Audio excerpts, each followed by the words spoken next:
네, 여러분 안녕하십니까. 트렌드 핫 이슈 조윤구입니다. 봄이 우리 곁에 찾아왔습니다. 낮에는 따뜻한 바람이 살랑살랑 불어서 기분을 좋게 만들어주고 있는데요. 오늘 트렌드 핫 이슈도 봄바람처럼 기분 좋은 소식들을 가지고 함께 하도록 하겠습니다. 지금부터 시작하겠습니다.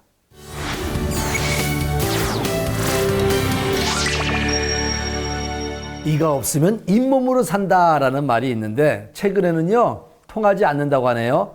치아를 대신할 수 있는 의료 기술들이 개발되고 있기 때문입니다. 오늘은 그 중에서도 대표적인 치료 방법인 임플란트에 대한 궁금증을 풀어보는 시간을 가져볼까 합니다. 임플란트 관심 많은 분들은 집중해서 보시기 바랍니다. 바야흐로 임플란트 대중화 시대입니다. 임플란트라는 말이 생소하지 않을 정도로 많은 사람들이 알고 있고 또 실제로 시술을 진행하고 있죠. 갈수록 시술 사례가 늘고 있는데 중장년층은 물론이고 20, 30대 젊은 층도 시술을 많이들 시도하고 있다고 합니다. 그런데 과거와 달리 왜 이렇게 많이들 임플란트를 시도하고 있는 걸까요? 오늘은 제작진이 임플란트에 대한 궁금증을 속 시원하게 해결하기 위해 통합치의학과 전문의를 만나봤습니다.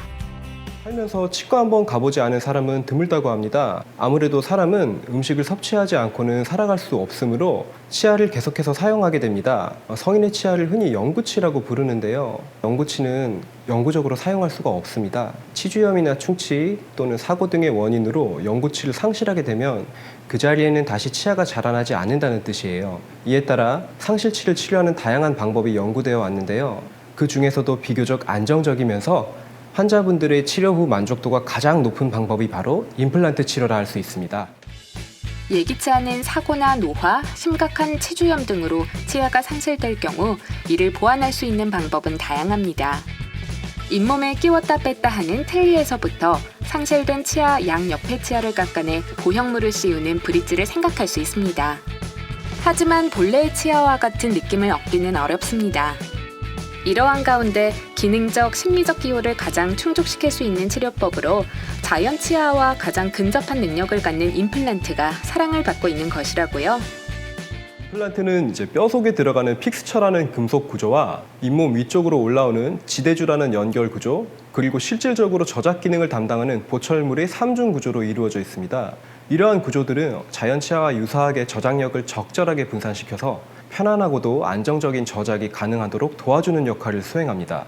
또한 잘 만들어진 임플란트 보철물은 주변 치아와 색상, 명도, 채도 등이 완벽하게 조화를 이루게 됩니다. 뿐만 아니라 보철물의 색감이나 형태를 바꾸고 싶다 하더라도 하부 구조물들을 전혀 제거하지 않고 손쉽게 수정할 수 있습니다.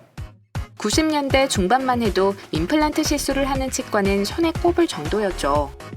아무래도 과거에는 임플란트 시술법이 굉장히 까다롭고 난이도 역시 높은 치료법이었기 때문입니다.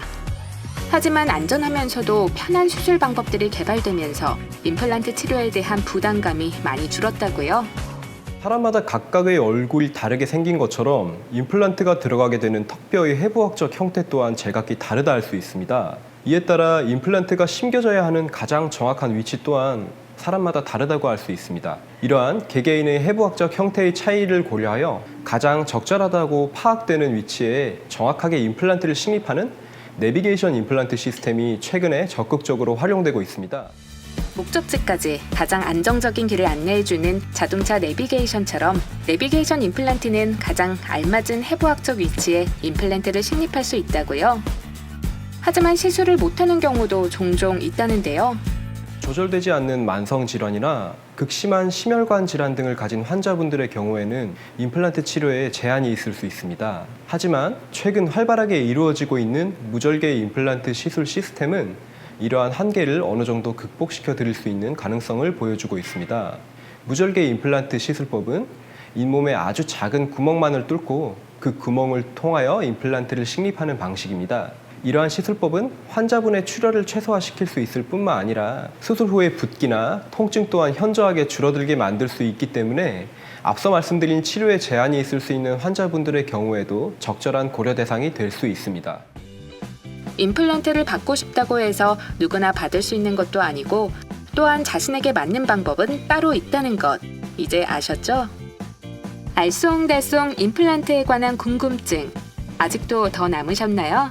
그래서 준비해봤습니다. OX로 풀어보는 임플란트에 대한 오해와 진실. 임플란트 시술이 오래 걸리나요? 정답은 X입니다. 최근에는 이러한 임플란트 시술 방법 또한 다양하되어 1에서 2개월 후 혹은 발치 직후에도 바로 시술을 하는 경우도 있습니다. 그러면 임플란트를 심은 후에도 계속해서 관리를 해야 하나요? 네, 정답은 O입니다. 임플란트의 구성물 자체만 본다면 반영구적인 치료라 표현해도 과언이 아닙니다. 하지만 아무리 시술을 잘 받았다 하더라도 구강 건강 관리가 선행되지 않는다면 임플란트 또한 자연치와 마찬가지로 영구적으로 사용할 수 없습니다. 때문에 시술 후에도 정기적으로 치과에 내원하셔서 검진 및 구강 건강 관리를 받으시는 것이 무엇보다 중요합니다.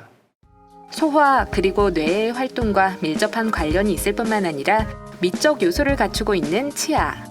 치아가 상실될 경우 건강을 위해 임플란트로 적극적인 치료를 진행하시면 좋을 것 같습니다.